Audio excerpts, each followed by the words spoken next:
Olá, estudante! Eu me chamo professora Daiane e na aula de Sociologia de hoje nós vamos trabalhar a seguinte temática: Sociedade Brasileira viés economicista. Isso significa que na aula de hoje nós vamos falar um pouco sobre o desenvolvimento da economia dentro da nossa sociedade brasileira. Bem, com certeza você já deve ter aprendido na escola que o Brasil teve diversos ciclos.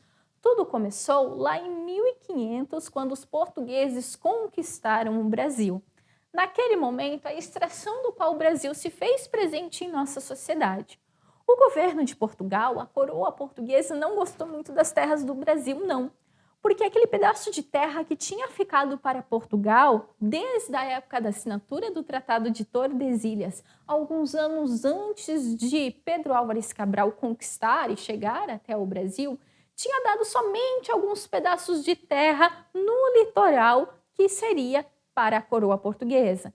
Nesses pedaços de terras mais voltados ao litoral, que a gente costuma chamar de capitania hereditária, não tinha exatamente aquilo que a coroa portuguesa buscava.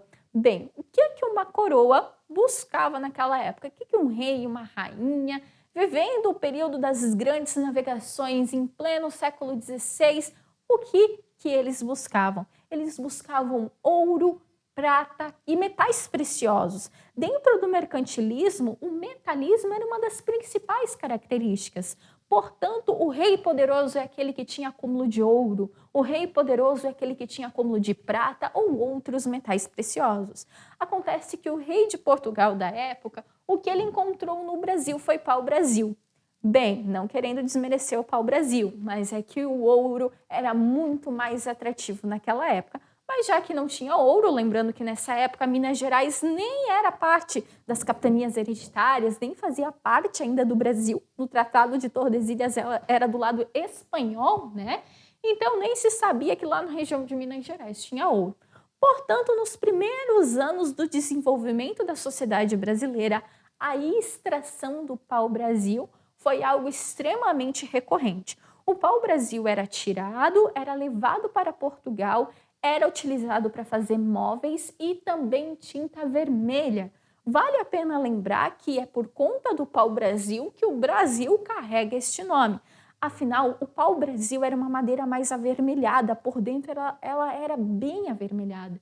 E essa cor vermelha lembra o quê? Brasa, daí vem a palavra Brasil. Mas não foi somente no ciclo do pau-brasil que o Brasil foi útil a Portugal.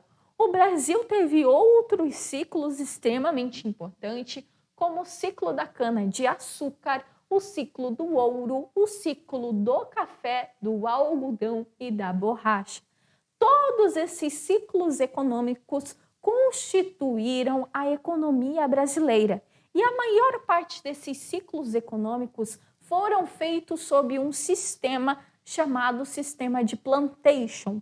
O plantation era um sistema extremamente utilizado na América de uma forma geral e consistia na plantação de um único produto só, ou era só cana-de-açúcar, ou era só café.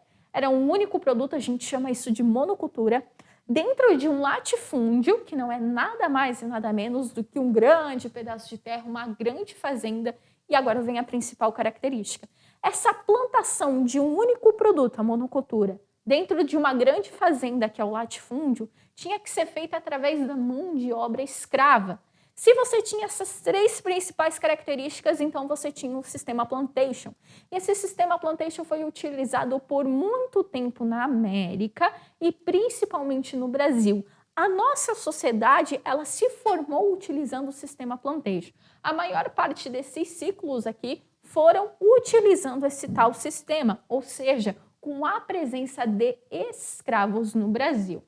O pau-brasil, no início, ele foi muito retirado, mas logo os portugueses descobriram outra coisa interessante para começar a plantar aqui.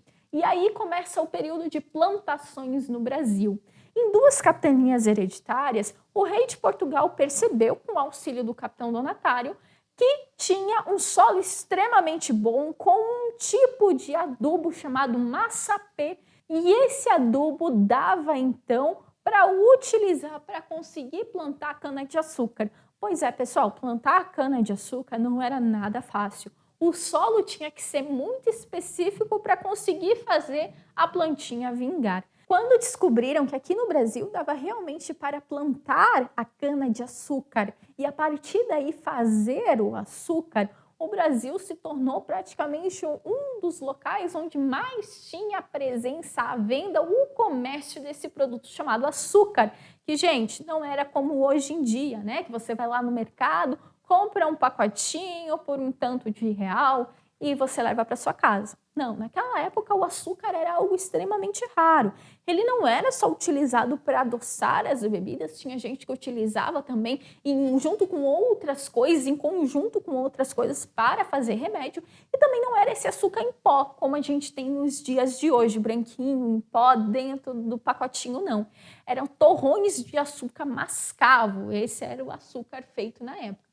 Depois nós tivemos também o ciclo do ouro, que foi extremamente importante. Aí nessa época, sim, Minas Gerais tinha sido já conquistada pelos bandeirantes, já fazia parte do Brasil, o Brasil adquiriu uma nova fronteira territorial. Depois nós tivemos o ciclo do açúcar, né, onde a mão de obra escrava ainda continuava sendo extremamente utilizada. E por fim o ciclo do algodão e o ciclo da borracha. A escravidão no Brasil. Não tem como a gente falar da economia brasileira dentro da sociedade brasileira se a gente não trazer o sistema de escravidão. O